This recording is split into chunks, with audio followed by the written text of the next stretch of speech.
All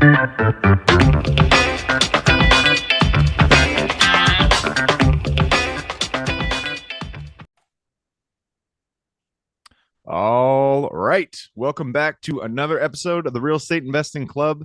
Happy Friday, everybody. We got our sun back here in Seattle, so I am super excited. I'm hoping this is the harbinger of the summer and it just stays here forever because my favorite season is summer here in Seattle. If you guys don't know, it is the best place to be during the summer. Not during the winter, but during the summer. This is where it's at. It's a good day for another reason because we have Cody Payne with us on the show. Cody is with flexbusinessparks.com with Colliers down there in Texas in DFW. He does flex space, small bay industrial, and it's not something that we've exclusively talked about on the show here. So I am super excited to jump into it. Cody, thanks for hopping on the show. Oh man, I appreciate it. And I got to disagree with you. Texas is the best place to be in the summertime. There you go. I think so. There you go. All right, man. I told you before we got on here, we always like to start with stories to hear how people got to where they are. So why don't you take us back to the beginning of your story and tell us how'd you get to where you are? Yeah, I mean, so I started in 2005. I was actually a car salesman and, wanted to get into the commercial real estate side and started working for a local office out here in Arlington, Texas, which at that time, nobody knew of Arlington. And so I started working for him, and he did large industrial tenant rep leases. And he didn't want me messing in with any of his stuff, so he said, "Hey, look, go lease and try to sell small bay flex industrial." And at that time, it was not popular at all. It was a dog of a product. People called it like the dirty fingernail asset class. And so I did a lot of that, but luckily it has evolved, transformed. And over the years, especially, since, 2015, 18, 20, 22, I mean, it just continues to get better and has really grown as an asset class. And if you look at it today compared to 20 years ago, I mean, it's completely different. And so built a great team here, guys. We've been together a long time. We help people develop it. Our main forte is we sell them all over the U.S., but we help people develop, help people buy, help people improve. And so, we love what we do. Just came out with a great book to help people do it as well.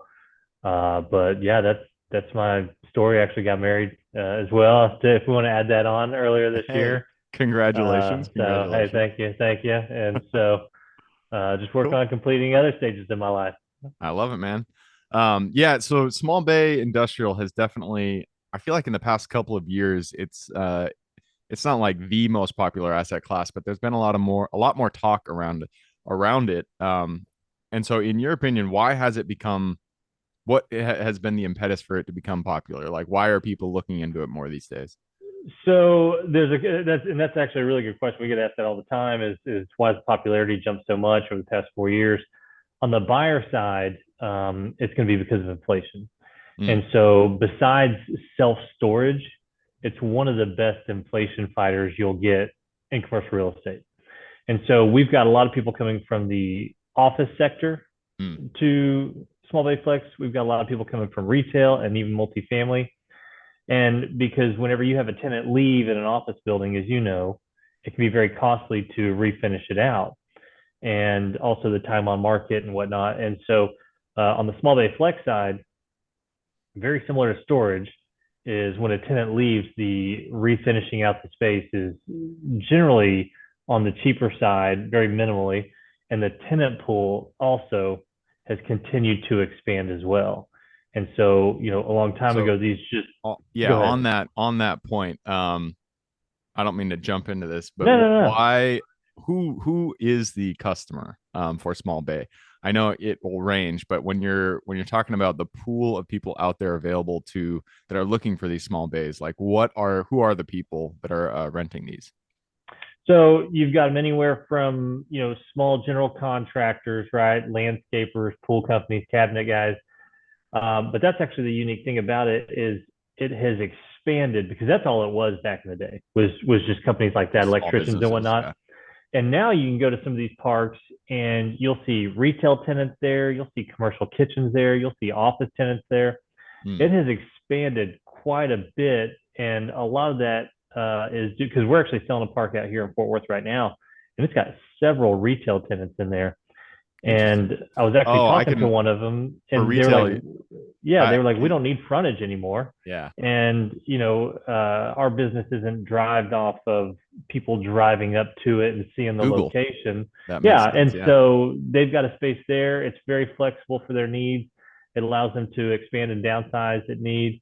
The rent's cheaper for them as well. And so it's not uncommon to see retail guys and showroom companies going into these spaces. That makes a lot of sense. I never really thought about just the fact that the internet has really provided eyes to these properties that would otherwise not have been seen just because they're not on the road. So now that you're just Googling whatever, it'll pop up on Google and you'll drive to it versus seeing that there's a brewery on the street. And that's actually a good point. I've gone to a few breweries recently that have been in these small bay industrial Oh yeah. places. Just like in the middle of them, you wouldn't know it's there unless you pulled it up on Google and Googled brewery, and there it was. Yeah, and there's CrossFit and gyms and Mm. all sorts of tenants that go into these now, and also the commercial kitchen space expanded quite a bit into this asset class when COVID hit. Oh, right, right. Like back of the house kind of kitchen stuff. Yeah, and places that deliver food, or like for example, there's a park in Keller that I guess they were getting so much business out of the Chick-fil-A out there that they ended up leasing a space to make for deliveries and events and things like that because they couldn't handle it out of their location. Huh, interesting. So I mean, all these different customers that you're talking about, they do have different needs. So when you lease up a new space, do you have to outfit it to fit the specific customer, or how does the turnover work? So, and obviously that's going to be depending on, landlord area and how you work out the lease. But in many cases, in a lot of cases, because we lease it here as well, a lot of times it's just offered as, a Something warehouse like that. space with maybe but maybe with an office and a restroom. And if the tenant wants something else, they can They do do it it. themselves in a lot of cases. And so there's not a lot of finish out in many cases for landlords on these types of assets. Interesting. So you guys do development as well. Do you see are is the demand for this type of product really centered around the city core, or do you see the need for this type of product in the tertiary markets and going out from the main city? Oh, it's being thrown up everywhere. We're working in a lot of states across the U.S. And I mean, you'd be surprised how much is being built in tertiary markets. And because it is such a flexible, that's why it's called flex space. It's such a flexible concept for an array of tenants that it works very, very well. Because I mean, you see kind of retail centers sometimes being built out of the flex space model just because it's a little cheaper on the build side. But no, you do see it in the tertiary markets. Obviously, when you go to sell it out there, the prices are traditionally a little bit different, just like any asset class. But as far as demand and construction, new development, we're seeing it all over the place. Nice. Um, how about on the? I mean, you guys, as I mentioned, you guys develop. Do you guys? What do you look for when you're developing new product? Are you looking for the same things that you'd be looking for, for self storage? You're just looking for high, population growth, job growth, or are you looking for more like the highways that you want to be on? What's the main goal? So, it depends on the model, right? There's several different models. You got your efficient model, which is just your basic metal with a garage door and a walk-in door. You've got the showroom flex, which we like the most, which has a lot of glass frontage. It really depends on the model because if you're gonna do the showroom glass, you want a little bit better frontage on the building. But there's a lot of different demographics that we look at. Obviously we look at traffic counts, household incomes, home values, uh, spending per capita. That's going to tell you how much money is being spent in that immediate area. Another big thing that we look at is homeowner versus renter.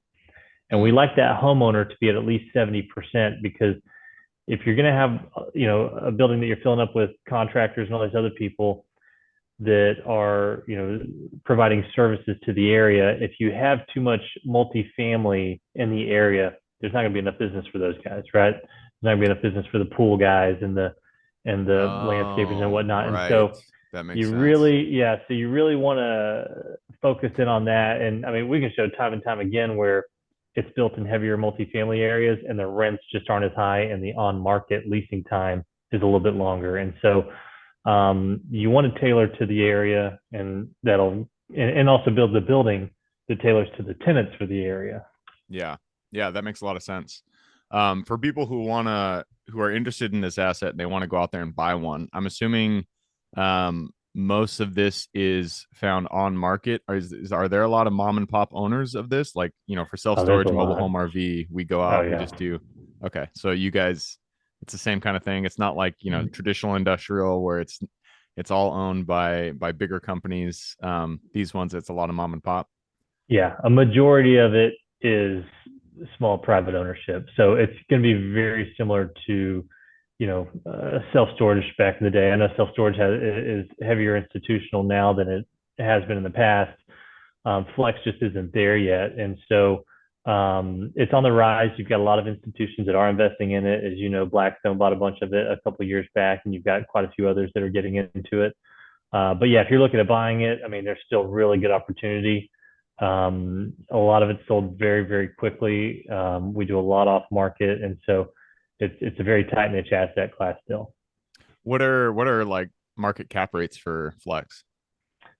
Um, if you want to just say you want to take Texas, for example, and you have something that's fully stabilized, your rents are at market, you're pretty much fully leased.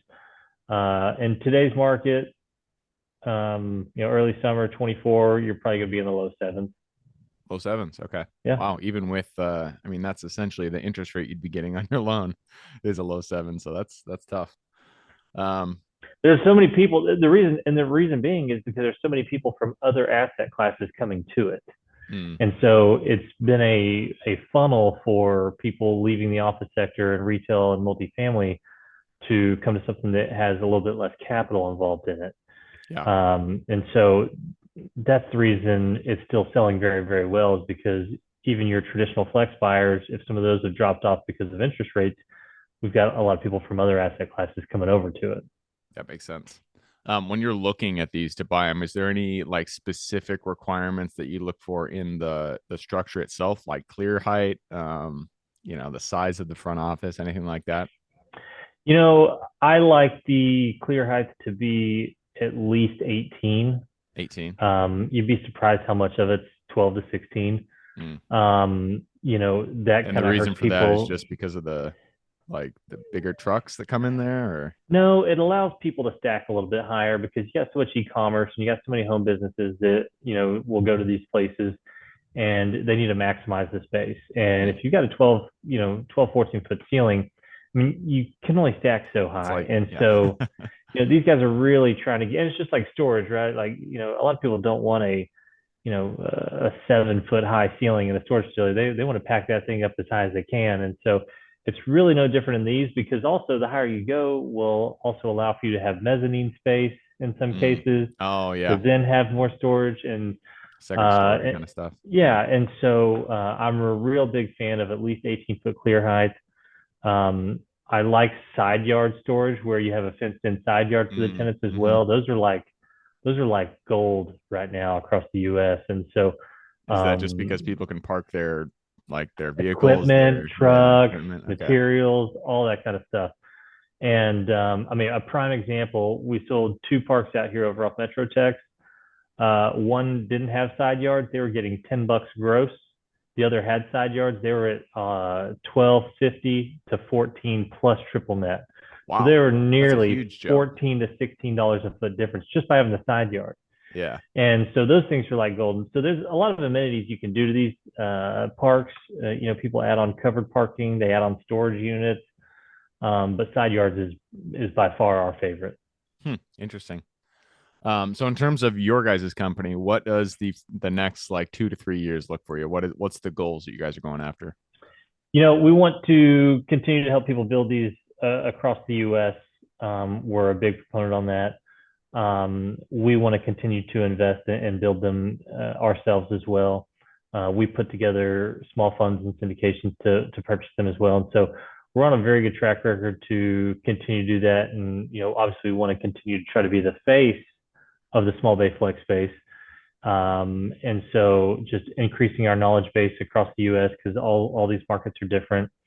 But it's just continue to improve in it and figure out where and how to make money in the asset class. Nice. Well, you guys got a good domain for it. Small or flexbusinessparks.com. That's that's a Yeah. killer right there. I appreciate it. It'd be like having selfstorage.com. If only, if only. Right on, man. Well, that wraps up the initial portion here. It's time to jump into the quick question round. Are you ready? Let's go. Let's do it. Starts with education, can be any form, can be movies, books, whatever. Just give me two recommendations, one for general life wisdom and then one for real estate. General life wisdom. Actually, some people don't like them, but I read the 10X Rule by Grant Cardone a long Oh time ago. I yeah. don't know if you ever did or not. Mm-hmm. And I had a lot of good takeaways from it. I know he's a salesman, but it was a book that kind of gave you some good motivation in it as well. Yeah. Kind of like Joel Osteen, he's a pastor and he writes, good books that are really feel good books about just how to improve your life and things of that nature. And so I'm big on that. But I did like the 10X Rule. I think that's good for salespeople that are getting into it. I think at the end of the day, the bottom line that I took away from it is just work 10 times harder.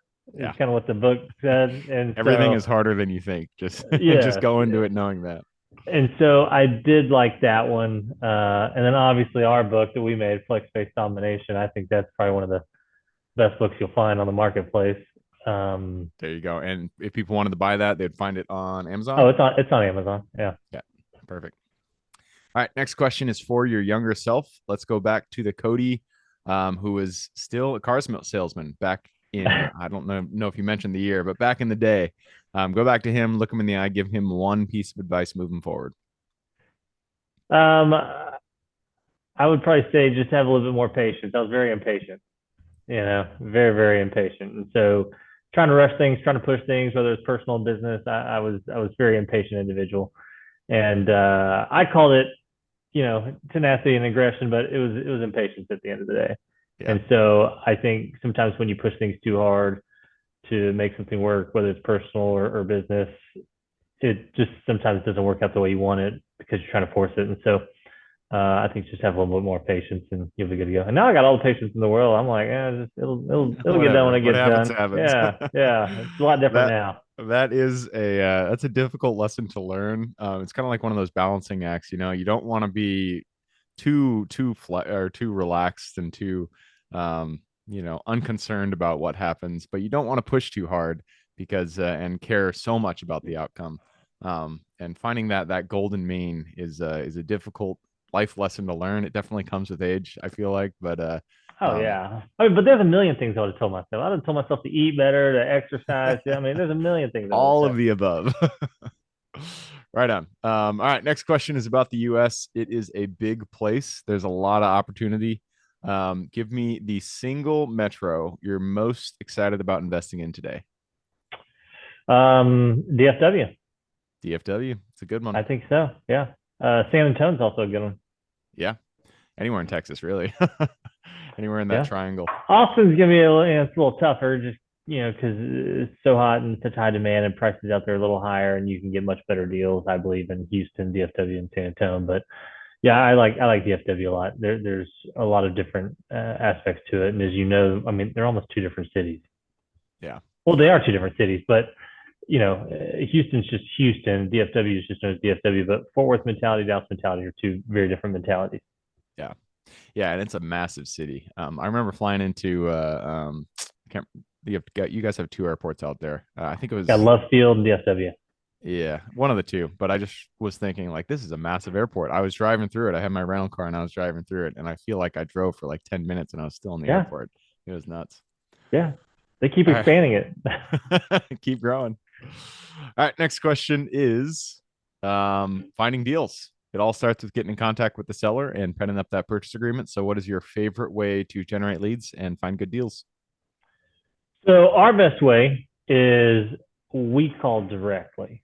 And so we love reaching out to the owners of these parks and saying, hey, this is what we specialize in. We specialize in selling it. If you're selling today or tomorrow, it doesn't matter. We want to be a resource for you up until that point. And so we maintain good relationships with people. And I mean, there's people that call us all the time that have never sold with us and, and still own the building from 10 years ago. But Yeah. we know at some point that they'll sell. And if not, whoever they pass it down to, we'll get them to sell.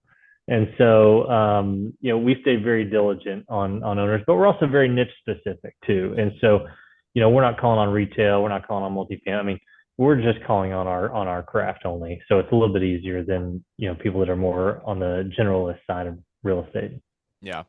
Yeah, I have been on that side, especially when I got started on in commercial. I was looking at all assets classes because I thought they all had their benefits and I just wanted to do them all.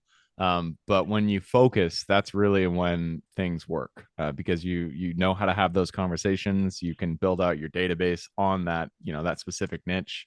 And yeah, so once you focus in on one or two, we do two, but I even feel like, focusing in on one is the way to go. So you guys are doing it Oh right. yeah, there's so many people that have like a retail center over here and a piece of land over here and an industrial leasing over here, and it's just like that's just too much. That's just Yeah, too much. you can never really keep it all together. Yeah. All right. Let's go to the next question. And this is about lessons learned. Not every deal that we get into goes the way that we expect it.